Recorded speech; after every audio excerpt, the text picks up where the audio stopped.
Hey guys, welcome to Never in the Red. My name is Renee and we're here to talk about our series that we have continuing called Budgeting Basics. We've already introduced our other two videos. So the first one, we talked about introducing the identification of the needs that you have to begin the budgeting process. And then we've introduced a video for some goal setting tips on how to be able to set the right goals for you to move forward with budgeting. We really have some great content here for you today, but remember, if you like what you see, like and subscribe. We're putting out new videos every week on Saturday, and we're really excited to be able to give you guys really quality content every single week. So let's get started.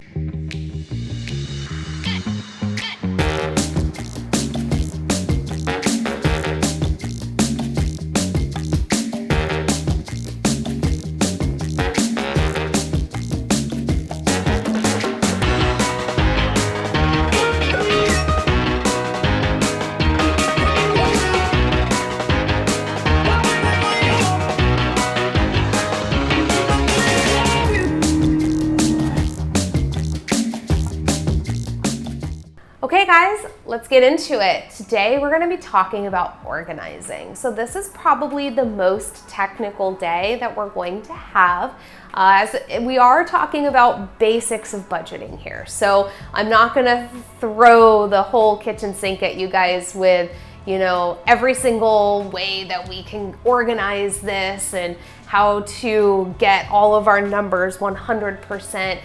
That's not what this is. What we're talking about today is just a very basic organizational method that you can use that really anybody with no experience in finance will be able to take these tools and apply them practically and gain the most experience, or not experience per se, but the most out of what you're trying to achieve, which is to meet the goals that we set last week. As we look at goals and reasonableness of meeting goals, we have to have a way to be able to take what we are going to set for ourselves and understand how far we're getting with it. So the next video gives us our benchmarking. So as we look at organizing this, it's always, to me, done in a very similar fashion. So you're going to have income, right? And you're going to have expenses. And as we look at these two items, they independently need to be evaluated. So I look at it as a bucketing system. So what types of income am I bringing in, right? So you're gonna have like your main income. Most of us have some sort of direct deposit or some sort of check that we get, or even like a cash-based income that we receive through every type of work that we do.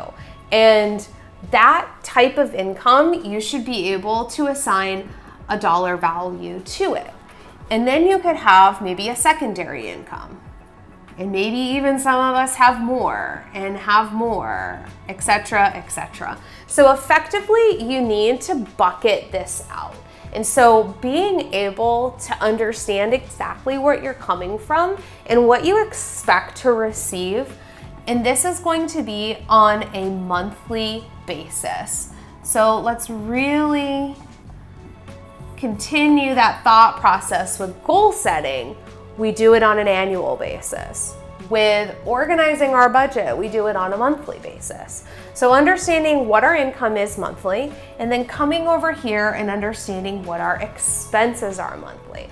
So here you're setting up the budget. You're setting up how you expect to meet those goals. And here, this is where you're gonna put all of your needs down first, and you're gonna put all of your wants down second. So expenses flux within two different types of expenses. You have one that's called a fixed expense. So fixed expenses are going to be something that you can easily forecast. Something that you can say, I know I spend $100 a month on my cell phone bill. that's what I spend, and I know that every single month.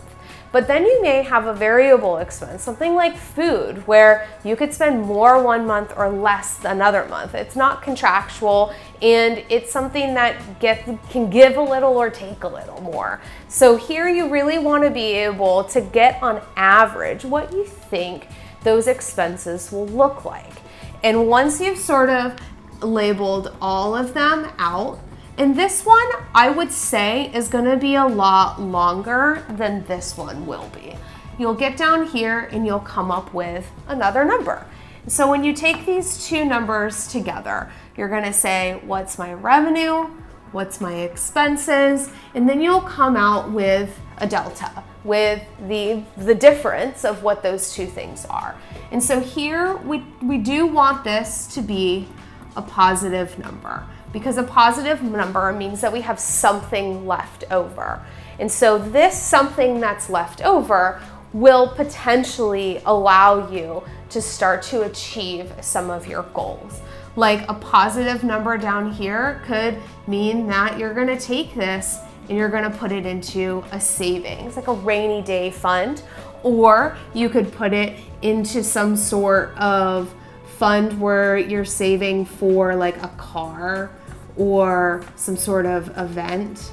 So anything that's kind of left over from your basic needs and your basic wants really gets you to where your budget will be organized appropriately.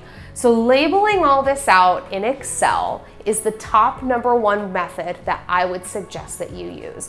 We're gonna have lots of videos on how to organize items in Excel. This just sort of gives you the basics.